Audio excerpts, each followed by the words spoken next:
কি আর কইতাম গো বুবু, গ্রামে গেলেও তো লুকায় লুকায় হাত ধরাধরি করতো। কিছু কইতেও পারতাম না, মনে করতাম ভাই বোন হয় তাই হয়তো। আজ বুঝতে পারছি জ্ঞান করতো, লজ্জা শরম নাই বলেই ঘর ভর্তি মানুষের সামনে হাত ধরাধরি করে আছে গো বুবু। চমকে উঠলাম আমি। কথাগুলো যে আমাকে ত্যাগ করে বলা, সেটা বুঝতে আর কিছুই বাকি রইল না। জোরে ঝাঁকি দিয়ে তাসবি ভাইয়ের হাত ছাড়িয়ে দিলাম। কাঁপতে লাগলো আমার হাত দুটো, কেঁপে উঠল আমার দুর্বল শরীরটা। এখানে কি হচ্ছে সবকিছুই যেন মাথার উপর দিয়ে চলে যাচ্ছে। ভাই বোনের সম্পর্ক নিয়ে এত নোংরা চিন্তাভাবনা এরা কিভাবে মাথায় আনতে পারে? চোখের কোণায় পানি জমতে লাগলো। অবাক হয়ে তাকিয়ে আছি সামনে দাঁড়িয়ে থাকা নিচু মনের কতগুলো মানুষের দিকে তাকিয়ে। কি বলছেন কি আপনারা এগুলো? কি করেছি আমি? আমার কথার উত্তরে ঠেকিয়ে উঠল ছোট দাদি। ঘরের ভেতরে দরজা আটকে এতক্ষণ নষ্টামি করে এখন সাধু সাধা হচ্ছে তাই না? আর দেখ দেখ সবাই, মনে হয় ভাজা মাছটা উল্টে খেতে পারে না, নাটক কইরা যাচ্ছে দেখ সবাই। কেন যে পা রাখছি এই বাড়িতে, না আসলে এগুলো আর দেখতে হতো না। আল্লাহ, চুপ, আর একটা কথাও বলবেন না আপনি। অনেকক্ষণ থেকে আপনাদের এসব ফালতু কথাবার্তা শুনে শুনে যাচ্ছি। আমি চুপ করে আছি এজন্য ভাববেন না যে কিছু বলবো না। আমরা কোনো ভুল করিনি। তাসফি ভাইয়ের চিৎকারে আরো কেঁপে উঠলাম আমি। চোখ দিয়ে টপ টপ করে পানি পড়তে লাগলো। ভীষণ কান্না পাচ্ছে এদের এমন নোংরা কথায়। ও আল্লাহ গো, সত্যি কথার দাম নাই দেখি। সকলের সামনে এদের নষ্টামি ধরা পড়ছে, আর এরা কয় কি? এত রাইতে ভাই বোন একলা বলে ঘরে দরজা লাগায় থাকে, আর আমি কইলেই দোষ। আর সহ্য করতে পারলাম না এদের কথাগুলো, ফুপিয়ে ফুপিয়ে কেঁদে উঠলাম। আমার কান্না দেখে ফুপি ও রিফাপু জড়িয়ে ধরল আমায়। ওদের কাছে পেয়ে আরো জোরে কেঁদে উঠলাম। কতটা নিচু মন মানসিকতার হলে এসব কথা বলতে পারে তারা? আমরা তো কোনো অন্যায় করিনি, তাহলে এসব কথার মানে কি? এভাবে কান্না করতে দেখে বড় চাচা, আব্বু, ফুপা, বড় মা, আম্মু সহ বাকি সবাইও রুমে আসলো। আপনি কিন্তু খুব বাড়াবাড়ি করছেন। নানু বলে তো আপনাকে মানি না, যেটুকু সম্মান দিতাম সেটাও কিন্তু ভুলে যাবো এখন।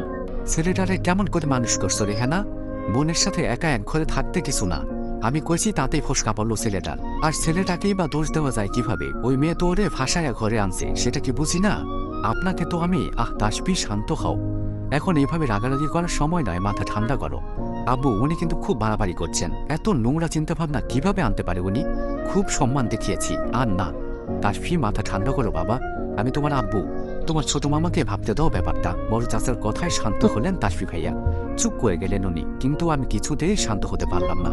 বড় চাচার প্রতি অগাধ আস্থা থাকলেও কিছুতেই সামলাতে পারছি না এসব কথাগুলোর ভিড়ে। কখনোই এমন পরিস্থিতির শিকার হয়নি। নিজেকে কিভাবে সামলাবো কিছুতেই বুঝতে পারছি না। আজকে বাসায় থেকে যাওয়া আত্মীয়দের মাঝে সবাই গ্রামের। তারাও তাসফি ভাইকে জড়িয়ে আমাকে নানা বাজে কথা বলে যাচ্ছে। কিছুতেই সহ্য করতে পারছি না, ফুপিকে জড়িয়ে কেঁদেই যাচ্ছি। আমার কথা তো কেউ শুনেই না। যা কই খারাপ ভেবা বসা থাকে সবাই। বলি, এই মেয়েকে আর কেউই বিয়ে করবে? বংশের মান সম্মান যা ছিল সবই তো শেষ হয়ে গেল। তাসফি তো আমাদের বংশেরই না, তাও ছেলে মানুষ, ওর আর কি হইব? সব চুনকালি তো বলল আমগো বংশের লেগা। কে বিয়া করবো এটারে? ভাই, আমি বলি কি, আমাদের রাজীব আছে না, ওর সাথেই রূপার বিয়ে দিয়ে দেন। পরিবারের সম্মানটা তাও তো কিছুটা বাঁচানো যাবে। রাজীব ছেলে কিন্তু আসলেই অনেক ভালো। চমকে উঠলাম আমি, সাথে কান্নাটাও থেমে গেল আমার। কি বলে এনারা? এমন একটা লম্পট ছেলের সাথে আমাকে, ছি, স্বার্থের জন্য এরা এতটা নিচে নামতে পারে? এতদিন বড় চাচা ও আব্বুকে প্রস্তাব দিয়েও ব্যর্থ হতে হয়েছে, এজন্য এমন একটা পরিস্থিতি বেছে নিল। হবা, ঠিক কইছিস, আমার নাতনিটা কিন্তু অনেক ভালো। আমরা ওরে বিয়ার কথা কইলে না করব না, আমি রাজীবের সাথে কথা কম। তোমরা আর কেউ কিচ্ছু কইও না। বংশের মান সম্মান বাঁচাইতে এটাই শেষ উপায়। তুই রাজীবের লগে ওর বিয়ের ব্যবস্থা কর আব্বা। ওনার কথায় আত্মীয়দের সবাই সায় দিতে লাগলো। গ্রামের মানুষ, গ্রামের নাম করা উচ্চ বংশের সম্মান বাঁচাতে সবাই রাজি হয়ে গেলেন। ফুপা, বড় চাচা, আব্বু, বড় মা, আম্মু নিরাশ হয়ে দাঁড়িয়ে আছেন। কেউ কোনো কথা বলছে না। এই মুহূর্তে তাদের চুপ করে থাকাটা যেন ভীষণ রকম যন্ত্রণা দিচ্ছে আমাকে। সহ্য করতে পারছি না আর কিছুতেই।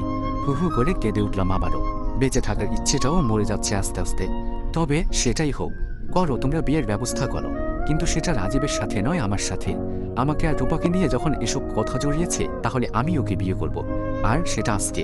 শূন্য অনুভূতি নিয়ে খাটের এক কোনায় চুপচাপ বসে আছি। এই মুহূর্তে সমস্ত কিছু ফাঁকা ফাঁকা লাগছে আমার। হঠাৎ কি থেকে কি হয়ে গেল বুঝেও কিছুই বুঝতে পারছি না। মনে হচ্ছে কোনো স্বপ্ন দেখছি, আর না হয় ঘোরের মাঝে ডুবে আছি। কিন্তু না, এই সব কিছুই সত্যি, আর কিছুক্ষণের মধ্যে ঘটে যাওয়া সব কিছুই বাস্তব। আসলে কি তাই? এই অবাধ্য মনটাকে কিছুতেই বোঝাতে পারছি না। কি হচ্ছে এগুলো আমার সাথে? কেনই বা হচ্ছে? তাসফি ভাইয়ার ব্যাপারটা কিছুতেই মেনে নিতে পারছি না। কেন তারা তাসফি ভাইয়াকে জড়িয়ে আমাকে এত বাজে বাজে কথা বলে যাচ্ছে? কি করেছি আমরা? তাসফি ভাইয়া কেন আমার রুমে আসতে যাবেন, যে সবাই এত বাজে পরিস্থিতিতে নিয়ে গেছে ব্যাপারটা? আমার তো কিছুই মনে পড়ছে না। আর বিয়ের কথাটা কেনই বা উঠছে? কি এমন হয়েছে যে আমাকে এই মুহূর্তে বিয়ে দিতে হবে? তাসফি ভাই কি বলে গেলেন এইসব? সবাই এই মুহূর্তে আমাকে রাজি করাতে ব্যস্ত হয়ে গেছে তাসফি ভাইয়াকে বিয়ে করতে। বিয়ে কি ছেলে খেলা নাকি যে বললেই হয়ে গেল? আর নিতে পারছি না আমি এসব। মাথা ব্যথাটা টিটটির করে বেড়েই চলেছে বহুগুণে। চারদিকের এত আওয়াজ আর সহ্য হচ্ছে না আমার। দুহাত দিয়ে মাথা চেপে ধরে মৃদু আত্মদান করে উঠলাম। কিছুতেই সহ্য করতে পারছি না এখন তাদের কথাগুলো। ওনাকে এতদিন ভাই বলে মেনে এসেছি, আর সবচেয়ে বড় কথা জন্মের মতো ভয় পাই ওনাকে। কিভাবে রাজি হব এই বিয়েতে আমি? প্রশ্নই আসে না। কোনো ভুল করিনি তো আমরা যে বিয়ের মতো এত বড় একটা সিদ্ধান্ত এত তাড়াতাড়ি নিতে হবে? আমার আওয়াজে রুম জুড়ে পিনপিনতায় ছেয়ে গেল। চুপ হয়ে আছে সবাই। ছোট দাদি, রোজি ফুপু, কাকু সহ ওরা সবাই রুম থেকে বেরিয়ে গেছে অনেক আগেই। ছোট দাদির ছেলে আনিস কাকু ওই বদমাইশ রাজীবের সাথে আমার বিয়ের কথা তোলার পরেই যখন তাসফি ভাই আমাকে বিয়ে করার কথা বলে, তখনই ওরা সবাই রুম ত্যাগ করে। আনিস কাকু ইনিয়ে বিনিয়ে বড় চাচা ও আব্বুর কাছে রাজীবের সাথে বিয়ের কথা তুললেও তাসফি ভাই জোরে একটা হুঙ্কার ছেড়ে চলে যায়। তারপরই ওরাও আর কথাটা তোলার সাহস পায়নি। কিন্তু তাসফি ভাইয়ার কথাটাকে গুরুত্ব দিয়ে সবাই গুঞ্জন শুরু করে। আমি বারণ করা সত্ত্বেও পরিবারের সবাই এসে এক এক করে বোঝাতে শুরু করে আমাকে। থেমে যাওয়া মাথা ব্যথাটাও বেড়ে গেল তাদের অত্যাচারে। নিজ দিকে তাকিয়ে থাকলেও বুঝতে পারলাম বড় চাচা এসে বসেছেন আমার কাছে। আলতো করে আমার মাথায় হাত দিয়ে বললেন, মাথা ব্যথা করছে মা? চোখ তুলে তাকালাম বড় চাচার দিকে। মায়াভরা দৃষ্টিতে তাকিয়ে আছে আমার দিকে। পাশে দাঁড়িয়ে আছে আব্বু। তাদের নিরাশ না করা মাথা নাড়িয়ে হ্যাঁ বললাম। হঠাৎ এমন কিছু হবে আমরা কেউই বুঝতে পারিনি রে মা। কেউ বিশ্বাস না করলেও তোমার উপর আমার পুরো আস্থা আছে। আমি জানি তোরা এমন কিছু করবি না যাতে আমাদের সম্মান নষ্ট হয়। তাসফি আর তোর উপর আমার পুরো বিশ্বাস আছে মা। বড় চাচার কথা শুনে চোখ দুটো আবারও ছলছল করে উঠল। আমাকে সত্যি বিশ্বাস করেছেন উনি। এটাই আমার জন্য বড় কিছু। যে করেই হোক বিয়েটা আমাকে আটকাতেই হবে। বড় চাচাকেও বোঝাতে হবে যাতে তাসফি ভাইয়ের সাথে আমার বিয়েটা যেন না দেয়। বড় বাবা, আমি সত্যিই কিছু করিনি। এ সব কিছু মিথ্যে। যতটুকু মনে আছে আমি তো নিচে জ্ঞান হারিয়েছিলাম। হঠাৎ জায়গা পেয়ে দেখি আমি রুমে, আর সবাই রুমে দাঁড়িয়ে আছে, যা তা বলে যাচ্ছে। তাসফি ভাইয়ে বা কেন আমার রুমে আসবেন আপনি বলেন? দেখ মা, আমি বুঝতে পারছি তোর মনের অবস্থাটা, কিন্তু এখন পরিস্থিতিটা এতটাই বিগড়ে গেছে যে কিছুতেই হাতে নাগালে আনতে পারছি না। রোজি আর আনিসকে তো তুই জানিসই। মায়ের সাথে পরিস্থিতিটা ওরা আরো বেশি করে বিগড়ে দিচ্ছে। রাজীবের সাথে বিয়ের কথাটা তুলতেও দুবার ভাবলো না। গ্রামের এত আত্মীয় স্বজন বাসায় থাকার জন্য কিছু করতেও পারছি না। বড় চাচার কথাগুলো শুনে অবাক হয়ে তাকিয়ে রইলাম ওনার দিকে। কতটা অসহায় হলে এমনভাবে কথাগুলো বলতে পারেন উনি? যে মানুষটার কাছে সবকিছুর সমাধান এক নিমিষেই হয়ে যেত, সেই মানুষটা এভাবে কথাগুলো বলছে।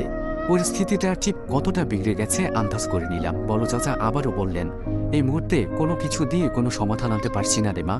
আনিস যখন রাজীবের সাথে তোর বিয়ের কথাটা বলল, তখন নিজেকে ঠিক কতটা অসহায় লাগছিল তা বলে বোঝাতে পারবো না। কিন্তু তাসফি মনে হয় আমার মনের অবস্থাটা ধরতে পেরেছিল। তা না হলে কেনই বা তোকে বিয়ে করার কথাটা বলল তাসফি? চুপচাপ বড় চাচার কথাগুলো শুনে যাচ্ছি। তাদের কিছু বলার মতো কোনো ভাষাই খুঁজে পাচ্ছি না। এবার আব্বু বলতে লাগলো, জেনে শুনে কিছুতেই রাজীবের মতো একটা লম্পটের হাতে আমি তোকে তুলে দিতে পারি না মা। তোকে নিয়ে ওদের উদ্দেশ্য ঠিক কি সেটা খুব ভালোভাবেই জানি আমরা।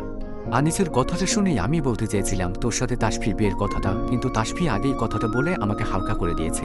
তোর সম্মান, আমাদের পরিবারের সম্মান বাঁচাতে এটাই এখন শেষ উপায় আম্মু, তুই রাজি হয়ে যা। আমি ওনাকে বিয়ে করতে পারবো না আব্বু। ছৌ ছৌ চোখে তাকিয়ে কথাটা বলে উঠলাম। এখন বড় চাচা সহ আব্বুও শুরু করেছেন। কি করব আমি এখন? যে মানুষটাকে দেখা মাত্রই ভয়ে কেঁপে উঠি, তার সাথে সারা জীবন কিভাবে কাটাবো আমি? আমাকে তো সব সময় ধমকের উপরেই রাখেন উনি। আর উনিও তো আমারও পরিবারের সম্মান বাঁচাতে বাধ্য হয়েছেন। কেন পারবি না? তাসফি সব দিক থেকে পারফেক্ট একটা ছেলে। আমাদের বাড়ির ছেলে বলে বলছি না, হাজার খুঁজলেও ওর মতো একজনকে পাওয়া যাবে না। তাহলে তো সমস্যা কোথায়? ছোট থেকেই তো দেখে আসছিস ওকে, সেই জন্য তো চাইছি না আব্বু। কেন মামুনি, আমার ছেলেটাকে তোমার খুব বেশি খারাপ লাগে নাকি তুমি ওকে ভুল বুঝছো?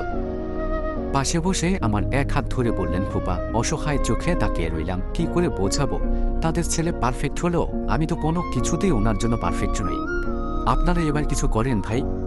ও তো আমার কথা কোনোদিনই শোনে না। আপনারাই ওকে বোঝান। এত কিছু আমি আর নিতে পারছি না। বড় চাচা ও ফুফাকে উদ্দেশ্য করে কথাগুলো বলে চলে গেল আব্বু। ফুফা আমার দিকে তাকিয়ে আবারও বলতে লাগলেন, রাগটা সবসময় নাকের ডগায় থাকলেও মনটা অনেক নরম ওর। তোমাকে অনেক ভালো রাখবে দেখে নিও। তোমার আব্বু ও বড় ভাইকে আর টেনশন দিও না মামনি, আমাদের কথা ভেবে রাজি হয়ে যাও। মাথা হাত নাড়িয়ে ফুপা ও বড় বাবা চলে গেলেন। হতাশ হয়ে তাকিয়ে আছি তাদের যাওয়ার পানে। ফাঁকা রুমে বসে আছি আর ভেবে চলেছি তাদের বলা কথাগুলো কি করা উচিত আমার। আজকের ঘটনাটা যে কতটা প্রভাব ফেলেছে সবার প্রতি খুব ভালোভাবেই বুঝতে পারছি আমি।